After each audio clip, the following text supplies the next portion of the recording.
Uru ni rwo rutonde rw'abagome n'abicanyi ruharwa isi yagize.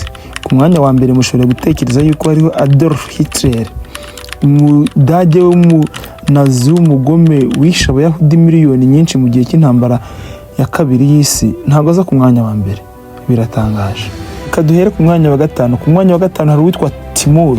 Timur ni washinze ubwami bwa Timurid Empire bwabayeho kuva mu mwaka w'igihumbi kimwe na za 300 ugera mu mwaka w'igihumbi kimwe 405. Ubwo bwami bwari buherereye mu burasirazuba bwa Aziya, kuko dore ko bwafataga ahari Uzbekistan, Afghanistan na Iran y'ubu ngubu. Naho ku mwanya wa kane hari Adolf Hitler twahoze tuvugaho mu kanya, ari we wayoboye Ubudage mu gihe cy'intambara ya kabiri y'isi nyuma y'intambara ya mbere y'isi. Ku mwanya wa gatatu hari uwitwa Joseph Stalin.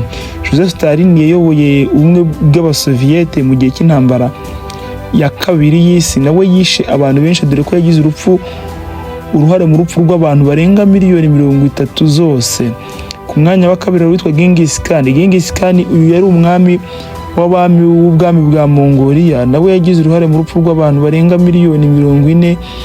Ku migongo y'amafarashi yabo ingabo za Genghis Khan n'Abamongoli baturutse iwabo muri Mongolia bahuranya Ubushinwa, bazenguruka isi yose bari bati icyo basanze bica umuhisi n'umugenzi, basenya ubwami bumwe ubundi babwigarurira.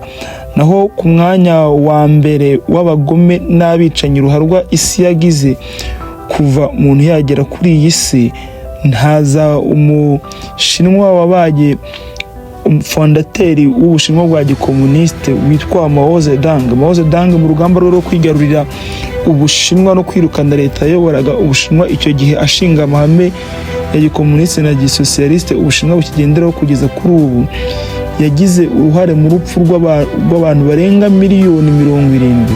Ni ukuvuga ko abantu bapfuye ku gihe cya Mao Zedong ngana n'igiteranyo cy'umubare w'abaturage batuye igihugu cya Tanzania n'u Rwanda ukagerekaho n'u Burundi. Ni ukuvuga population ni y'abaturage b'u Rwanda n'u Burundi na Tanzania bangana n'umubare w'abaturage bahitanywe cyangwa se bakicwa na politike ya Mao Zedong mu gihugu cy'Ubushinwa.